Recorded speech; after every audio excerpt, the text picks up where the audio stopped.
Hi guys, so I just finished watching episode 2 of season 5 of True Blood. Fortunately I managed to acquire the episode in HD, so yeah, everything was great with that. And like last week's premiere, I thought I'd give my thoughts on it, and how the characters are going along and how the stories are developing. So I'd just like to give a bit of information out, saying I read an interview today that Alan Ball, this is going to be his last season on True Blood, so I wonder if that's going to change things next season. But he also said that he wasn't looking to top the previous seasons in terms of romance, so I'm not sure if Sookie's going to get some romance this season. But I'm not really bothered either way, because Sookie's, I don't mean to be rude, but Sookie's love life isn't really of any interest to me anymore. So yeah. So we'll start with Sookie herself, now that we're speaking of her. Her storyline this season, there isn't really much going on so far, and this is actually a very new thing considering in other seasons it's always been about her life, her thoughts, and of course they've, made a thick rope of storylines intertwined from other characters and stuff like that, so her part is smaller, and I'm kind of actually glad of that, because we actually get to see other characters interact with each other and their feelings and how they live their lives, etc. Because I do think this universe and this story and this series is is very complex. So yeah, and has a lot of potential. So it's good that they're giving room and leeway for that to happen.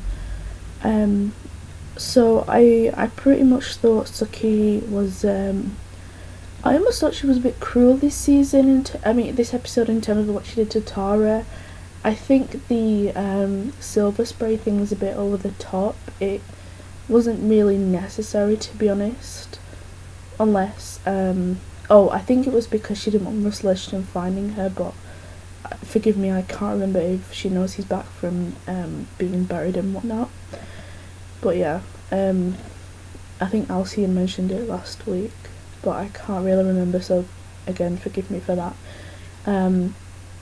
But yeah, unfortunately, she did grab Tara around the neck, and I did feel that was a bit extreme, even though, again, Tara was ravenous.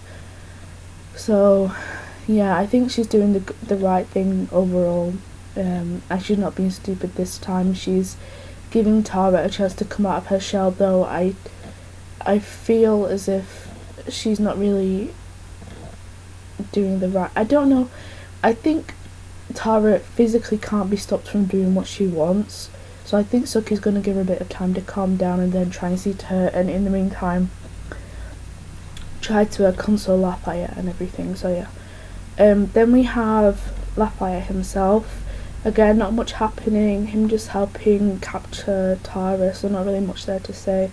I hope they do go more into depth about his pain with Jesus' death and whatnot, and obviously his feelings on Tara. I do think that Lafayette has always been a secondary character, and his whole witch thing, Bruchot, personally, it didn't really interest me that much, but I hope they give him more chance for character development. And yeah, that'd be interesting to see. And then of course you have Tara. I made a post about Tara and how she's had it really hard, and I think it's got around 50 notes or something, so I'm really glad that people are sticking up for Tara, because she's one of my favourite characters. But I think that you can't really say much. I can't really say much about what's happened this episode, because she's a newborn. She hasn't really done much apart from smash things up, but that's to be expected. But I'm sort of disappointed, because when Jessica was turned, she wasn't ravenous, she wasn't screaming and throwing things about, smashing things all over the place, things that she got out of the ground. So I'm kind of wondering why Tara's having such a bad reaction. Maybe it's something to do with the blood, and I hope it doesn't. I hope it's not a racial. I'm not saying it's a racial thing, but I don't want her to be even more demonized and to give an even more kind of hatred towards her, because I really don't mean to be rude or anything like that, but there's a lot of racism and unnecessary hatred and bigotry towards the black characters, especially women, in a lot of TV fandoms these days. For example, just look at the Merlin Arthur thing. I don't watch it, but with the actress Angel Coulby, I believe, who plays Gwen.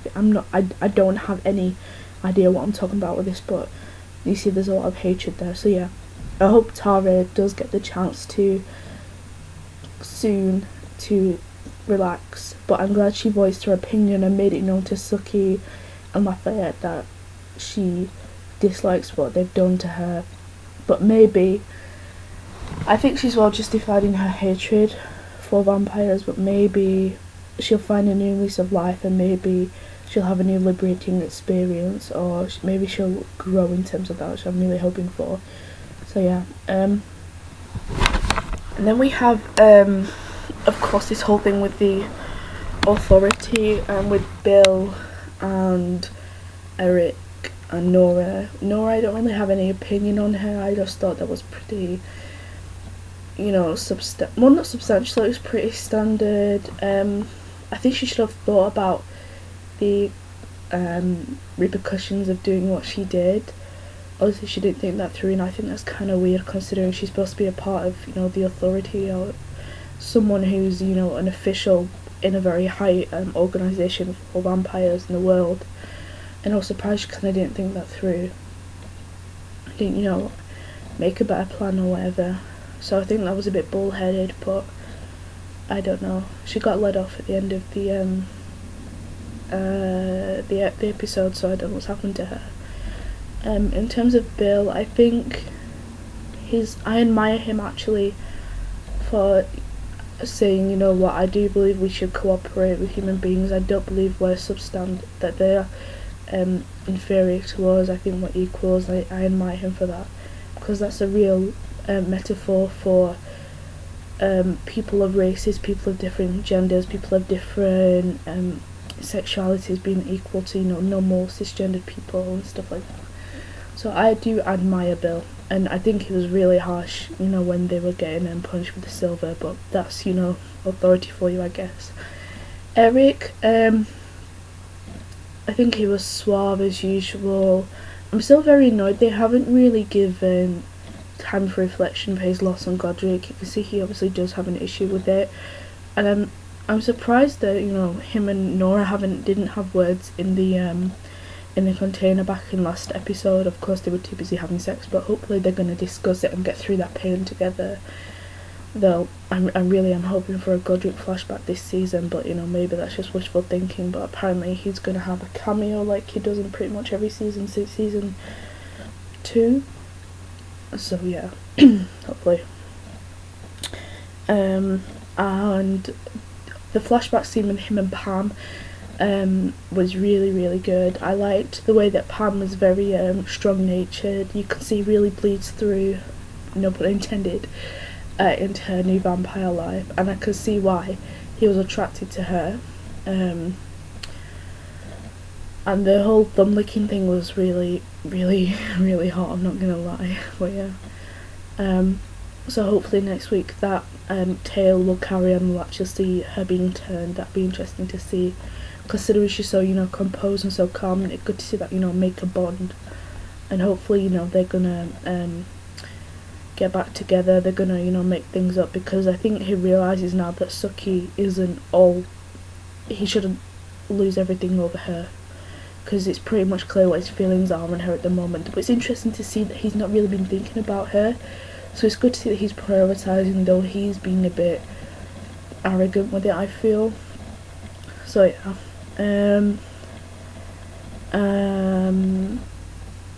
I think Pam herself, you really see that she's not suffering, but missing Eric, worried about him, worried that they're not going to get back together.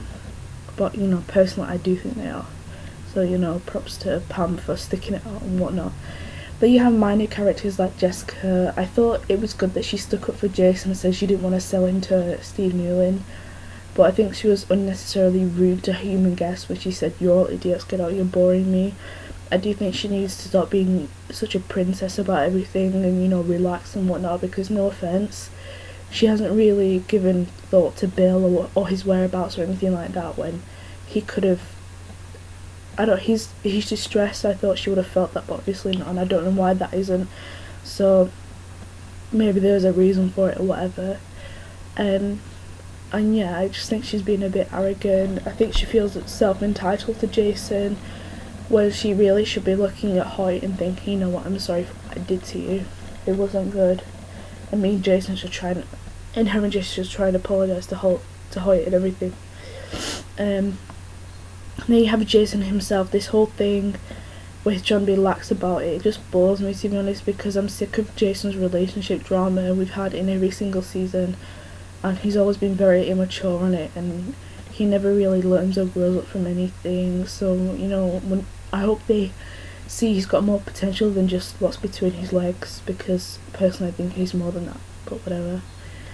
And then you have Hoyt. I think it was good that he stuck up to his mother and he told Jason, you know what, you betrayed me, I'm still really hurt about it, you're not going to get off that easily, and I don't want your charity, because I think Jason's trying to buy him. He's not really trying. He needs to sit down with Hoyt and actually try and solve the problem. So, but I think Hoyt just needs time. And then his mother, I mean, she's funny, but I think it's a bit selfish of her to revel in his pain. She should support him rather than say, oh, thank you for splitting them up, because I know that's kind of selfish to me. But yeah, and then there's Andy. Obviously had the thing with the vampire blood, and it was good they shown him to gotten over that addiction. That's good, but I'm not sure if he's gonna go back down that track or anything. I hope not, but who knows. And then you've got Terry. This whole thing with Terry is really kind of, I don't like where they're going with him. I just think it's really asinine that he's been turned into this stereotypical angry guy. It's good that he's getting his own storyline, but I think they're doing it in a really bad way. He doesn't need to be this character that's angry, that's hurtful to Arlene and everything like that. Oh yeah, then you've got Sam. I think Sam has come to a point with Luna where he's irritated about this whole like werewolf thing, but I think he does have right to be. So we'll see what happens with that. Then Alcide, he stood up to Marcus's mother and was like, you know what, no, fuck you, I don't want to do this. Sorry for my language. So, you know, but I don't know what they're going to do with that. A leader, maybe they're going to turn on him, I don't know, but I do like Alcide, so yeah, I hope he's okay and everything like that. Luna herself, I understand where she's coming from, I really do, and I don't think it's right for Sam to say, you know what, this is what you should do with your daughter. She's obviously very concerned about her child. And then Emma, her daughter, it was so funny when she transformed. I don't know if she's a shifter or a wolf or a werewolf, so we'll see what happens with that. I actually like Marcus's mother. She was very I think she was very down to earth. She's portrayed to be this like kind of hick white trash werewolf woman, but I think she's so much more than that. So hopefully we're gonna see a bit more into her life and how she deals with things. But I hope she doesn't turn into one of those women who just exacts revenge because she doesn't get her own way and is kind of like a Debbie Pelt but older. And obviously now there's a story emerging with Debbie. She's missing and everything like that. So that I think that's going to be a part of Sookie's storyline, but that's going to be introduced, I think, next episode and later on. And then, sorry, just a last note on the Authority. I